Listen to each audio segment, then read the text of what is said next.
What if the world ended tomorrow and only one man stood between Earth and the total alien destruction? Yeah, that guy is me, and I made the whole thing in Photoshop. In today's video, I'll show you exactly how I built this apocalyptic sci-fi scene from scratch. And trust me, you'll learn Photoshop tricks you didn't even know you needed. So first of all, I had to cut out the main car, and of course I used the pen tool. It's slow, a little boring, but hey, it gets the cleanest results. So yeah, we stick with it.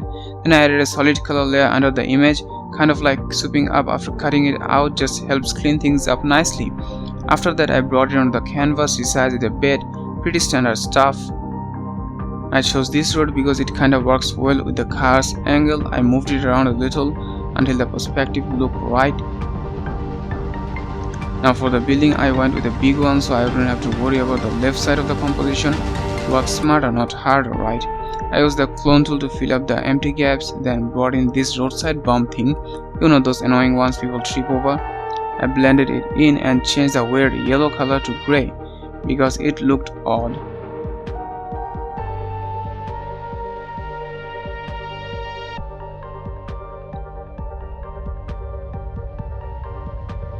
Then I painted a shadow underneath it to make it sit better in the scene. I usually paint a bit more than I need and soften it out afterward. Now it's time to crack the road. I grabbed the image with some nice road cracks, distorted it to match with the angle, and switched the blend mode to luminosity. Masked out the parts I didn't need, darkened the cracks to make them more dramatic. Since the tires are inside the cracks, I have to make them a little darker too.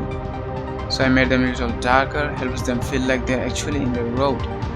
Now duplicate it for both tires, clean up the blurry edges and masked out part of the tires so they look like they're sinking into the cracks.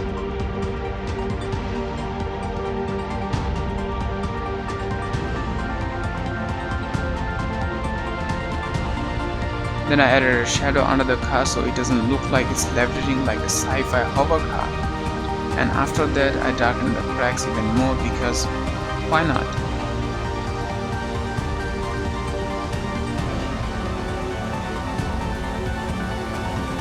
I brought in some broken building parts to add to the destruction theme, then select the man and the blanket and poof, gone. Then I put it in the corner and moved it around a little bit. Now choose a solid color adjustment layer and set the hue and saturation to 0. Then change the blend mode to luminosity and put it at the top of everything.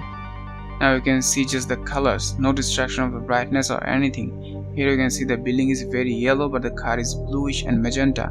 So we're gonna fix the car by clipping a color balance adjustment layer on the car, then play with the sliders of the color balance in midtones, highlights and shadows to get the same color as the building, somewhat yellow and greenish maybe. Then we're gonna clip a color balance adjustment layer to the building and do the same steps to match with the car because the building is just too much yellowish. And the same thing with the road. Now we're gonna make the ruins little sharp on the sides. Now it's just too smooth to be real.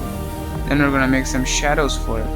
I'm making the shadows considering the light will be coming from the front, and the touching point with the shadows will also be dark.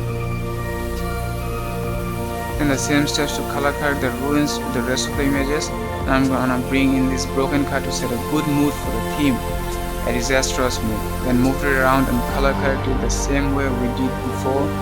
Now we're gonna make the shadows for the car. It's not just for this car. In this technique you can make shadows for anything. Now we're gonna select the car and make a new layer under the car, fill it up with black and flip it vertically, then drag it a little lower how the shadows form and then distort it according to the lighting. Convert it to smart object and use Gaussian blur to make it a little blurry if the sunlight is not very harsh. If it is harsh, then you don't need to make it blurry. And fade out the shadows as it goes farther away from the object. Now the touching side of the object with the shadow will also be dark.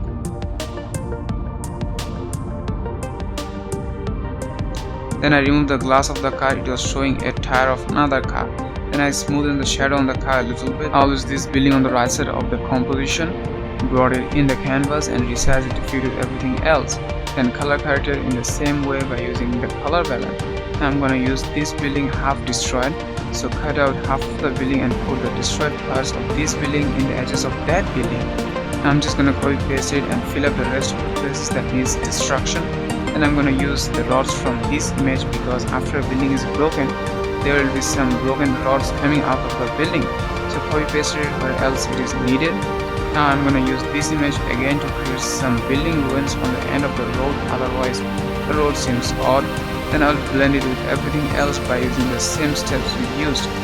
Then we're gonna make some cracks on the building like created on the road. By using the same steps, distort it according to need, change the blend mode to luminosity, and use the layer style. Then copy paste it a few times to make some more of them. We're going to use this image as the background sky. Now we need some more buildings, so I'm just going to copy paste the right building, make it small and place it further away, then make it less contrasty using the curves and put an orange shade on the building to match with the sunlight. This is just temporary, I'll blend it later when everything else is placed. I'm adding a few more buildings in the distance, mostly to cover up those trees. Since this is supposed to be a city, we need more structures in the background, so I'll just make it less contrasty and color correct it for the time being. I'll change it later because it's done. The top part of the sky is a cool blue and most of the environment is still in shadow. The sunlight hasn't fully reached everything yet, so it all gets a blue tone. We'll manually paint the sunlight later. Now we're just making everything blue to fill the night. The car looked too bright since it originally had light coming from the other side, so I used exposure to darken it, also darken any spots where the light wouldn't hit. I did the same thing with the ruins, some areas were just way too bright. Then I realized I made the car too dark, so I adjusted the lighting a little, just a bit back and forth until it looked right. Then I painted in the sunlight. The part is really just about imagining where the light would fall and softly brushing it in. I did the same thing for the road, imagining how the sunlight would hit and highlighting accordingly. Same thing for the ruins, it's all about light and shadow. It's the same, so I won't talk anymore.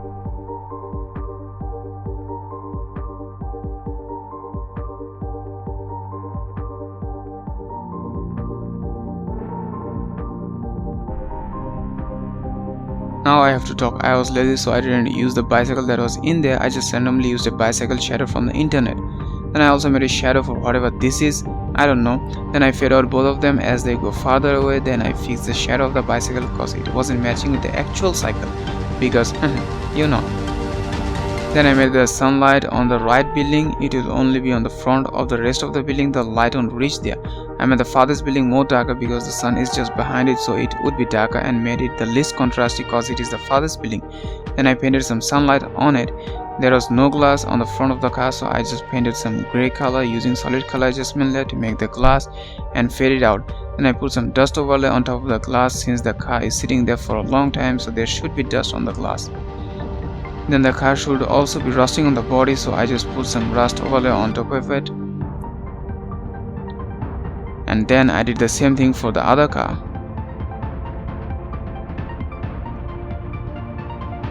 Then I did the same thing for the road and the building because all of it just old and dirty.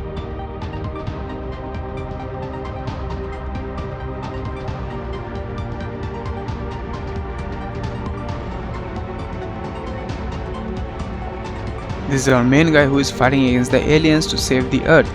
The alien isn't here yet, but don't worry, they are coming. I gave him a custom alien blasting gun with red glowing ammo. Since it's glowing, I painted some red light on him and also on the back of the car. The closer the light, the brighter it is, so I keep that in mind while painting. Added some of the glow onto the road too, and since there's light, there has to be a shadow, so I created a shadow for him, distorted it and faded out based on the direction of the lighting. Then this is our villain, the unidentified flying object which is bringing the human race to extinction, so I moved it around and placed it to a suitable place. And the top part of the UFO will be dark because it's flying and it's above the sun right now, so the sunlight will only be visible on the side and under the UFO. Then I figured let's make the UFO even cooler and gave it a green glow. I made the lights and core using solid color and exposure adjustment layers. Then just change the blend mode of the solid color to linear dodge add and use a soft brush to make the glow. I did the same thing for the top part also. And in the end, a camera raw filter where the magic happens. After some little tweaks, it looks something like this.